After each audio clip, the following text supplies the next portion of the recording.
guys, what is going on? And welcome to episode 2 of Food and Books, where I take one book and find inspiration within the pages and create for you a savory or sweet treat.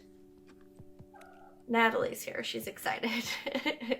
So, episode 2, and I am so excited. Now, if you saw the last episode, I was like, I'm gonna try not to do sequels. Well, episode 2 is a sequel. But I figured for February it was kind of fitting. And when I read the passage of the book that I chose, which you'll have already seen from the title, it was necessary. So what I'm going to do is I'm going to talk a little bit about the first book, and then if you're still interested in the recipe, I will leave a timestamp right here as to when the recipe starts. So we stopped talking about the book and I've got the recipe for you guys. What we're talking about is the Chronicles of Alice, okay? But of course, this being the second book, this is the one we're really going to focus on. But if you have not read this series, it's so good. It's so good. I am a huge Alice in Wonderland fan. I have a tattoo of Alice on my side. I have so many versions of Alice in Wonderland. But this retelling is so good. It's dark, it's creepy, it's gritty. It's just everything you would want in an Alice in Wonderland retelling. And I also have to say, as a fan of Alice in Wonderland, any retellings that there is, it has to blow my mind. Like, it has to be very similar to the story, but also different, because you are dealing with a retelling. It just can't be so out there that it just doesn't make sense with the story anymore. So, in the first book of the Chronicles of Alice, we follow Alice, and she wakes up in a psychiatric hospital, and she's just not sure why she's there. She's got these memories that she's not sure where they came from. It's Hatcher, and Hatcher kind of is the guy that gets her, I don't know, makes life a little bit easier in the hospital. One night in the psychiatric hospital, there's a fire, and Alice and Hatcher escape, and just madness ensues from there. Now, all the characters that you are used to hearing about, maybe seeing in the Disney films, or I don't know what else, they're not the same in here. Your caterpillar, your rabbit, your Jabberwocky, Cheshire Cat, all mob bosses is how I can best describe it to you. Wonderland is just this dark, creepy, just dirty, grimy, crime-filled place. It's so good. It's so good. I encourage you to read this if you haven't already. And then, of course, this book is gonna make you want to pick this up right away. So, with that, if you haven't read this one, go to the timestamp if you're interested in the recipe, because we're about to talk about this. We're about to dive right in.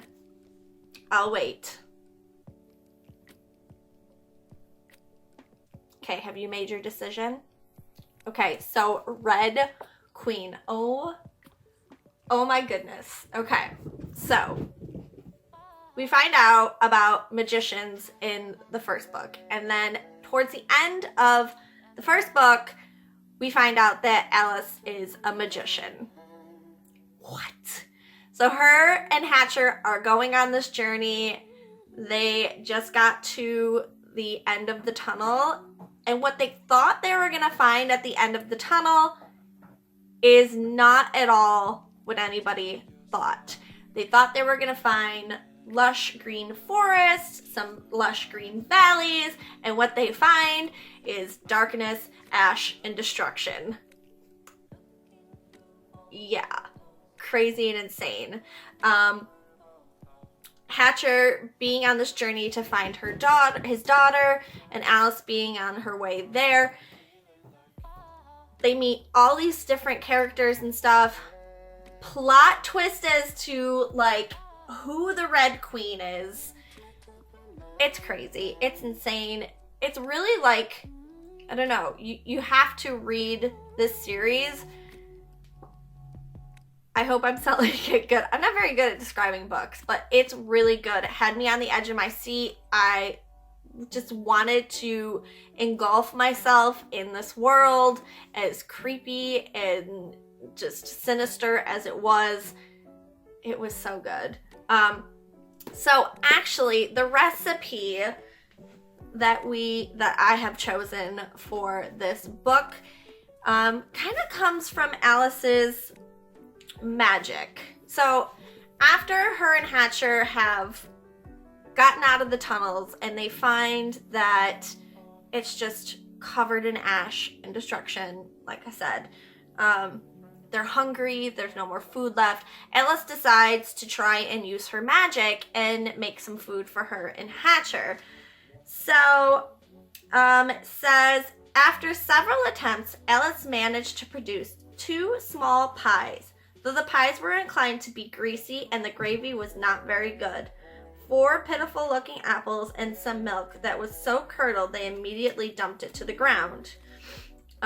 She says, I wonder if it doesn't taste good because I made it from ash. And again, thought longingly of frosted cakes and hot tea. It would be lovely to even have plain water to wash away the gritty taste of the pies. So yeah, so that's the inspiration I took from this book. It just says pies, but I figured since she says gravy, I'm like, meat pies, it's gotta be meat pies. We're talking possible England. I don't know why, but I was like, Sweeney Todd, meat pies, gotta be in England, kind of gritty, meat pies. That's how I interpret it. So this recipe is meat pies. Now the cool thing with meat pies and the cool thing with making a savory dish is that you can really make this dish your own. So I left in the Pinterest board, which I will leave down below, I left a couple of pins of different meat pies that you can make, which are actually different from the meat pies that I made, but that way now you have 3 different types of things you can stick in your meat pies. Literally, the combinations are endless. So let's talk about the meat pies I made. In these meat pies, I took your 3 important vegetables, your onion, your celery, your carrots. They are known as like the holy threesome of cooking when it comes to stews and pies and whatnot. So I took those, I chopped them up, and I started to pan fry them. Now you want to do the carrots first because the carrots are going to take longer to cook, and then after about 3 to 5 minutes, you're going to add your celery and your onion. I also added a nice helping of garlic because, hi, your girl loves garlic, okay? So I got that all nice and done until they were soft and the onion was translucent. From there, I added ground turkey. Now, I use turkey. If you don't like turkey, you could, of course, use beef. You can use ground chicken, ground pork. I know that like Beyond Meat, Beyond makes a vegan, plant-based meat product. You could, of course, use that. Like I said, the options for this are up to you. The world is your oyster when it comes to these meat pies. So I cooked my meat until it was fully cooked through, and then I added a small can of tomato paste. Once I got the tomato paste all incorporated, I added 3/4 cup of water. That way it starts to make some form of gravy. I also added to that gravy, I added some Worcestershire sauce. I thought it would kind of bring out the flavor. It would give it a little bit more of a tang. Super delicious. Now with the spices, of course, you can also use whatever spice you like. My sister is a representative of Tastefully Simple, so I have some really cool, unique seasonings from her. I will leave her link down below if some of these seasonings look like something you would like. Today I used the rustic herb. I just thought it would go really great with the meat pies. I also added salt and pepper. Suggestion to you guys, if you're going to use the tomato paste or any type of tomato base to help with the acidity in the tomatoes, add some sugar. I added a little bit of sugar. It just helps cut down the acidity. It's a little bit easier on your stomach then. My tips and tricks to you. Of course, you don't have to. I don't know. I grew up putting a little bit of sugar in it, so I did. Once all of that got incorporated, it was time to assemble. So for this, I just used regular Pillsbury pie crust. Of course, if you have the time, you can, of course, use your own recipe, but I kind of wanted to try and make it a little quick. So I took the circle of the pie crust and I cut it into fourths. So we're going to end up with 8 pies because there's 2 circles in that package. If you cut them, 4 and 4 is 8. So I'm going to get 8 pies out of that. Before we do assemble though, we want to make an egg wash. This will help seal the pies together, and then we're going to put some on the top and it's going to make it golden and delicious. So if we take those one piece at a time, we're going to put the filling in just a little mound. We don't want to overdo it. And you're going to carefully put some egg wash around the edges and then fold it over. Taking a fork, we're going to seal the outside. And then one last important ingredient, one last important step is to make an X with a paring knife on the top. This prevents it from pretty much blowing up. I don't know if it will actually blow up, but the steam in there will make it poof. It will probably make it crack.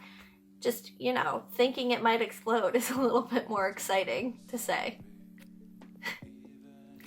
So we're going to do that for all of them. Once we get them on the pan, I'm going to take that egg wash and put it all over the tops. That way, when it cooks, it's nice and golden and just chef's kiss delicious. These bad boys are going to go in the oven for 350 degrees for 25 minutes. I was able to fit 6 on my pan at once, so I did have to do 2 times. But guys, when these things come out, y'all, it's so good. It's so delicious. I loved them. Again, you can make it any way you want. You can use whatever meat you want. You can also use whatever vegetables you want. If you like it spicy, throw some jalapenos in there, maybe some like mushrooms, or I don't know. Again, the world is your oyster. So I hope you guys will try these. Let me know in the comments below if you do. Send me a picture on my Instagram. My Instagram is down below. I will also leave a link for both books, Alice and Red Queen. Please go and read these books. They're fantastic. You're in for a wild, wild ride. Also, on my Instagram, I started doing a thing where you guys can pick what book I should read next. I usually take 2 books and I do a poll. That book could be the next book in our series, so if you want to be involved, make sure you constantly check back to my Instagram. And yeah, that's it, guys. Thank you so much for watching episode 2. I hope you guys loved it. I hope you guys will try the pies. Subscribe if you haven't already. Push your post notifications so you're notified every time I upload a video. Thank you guys so much for watching. Until next time, bye!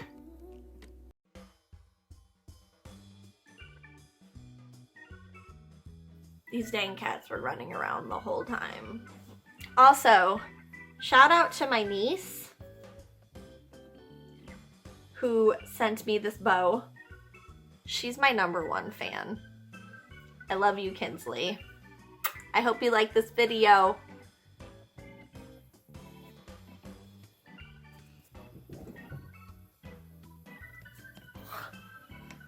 Why are we still going? This eye makeup too. Yes. Yes. Work. Work. Work. Stop it! No! Not while I'm filming. Not while I'm filming. No, no.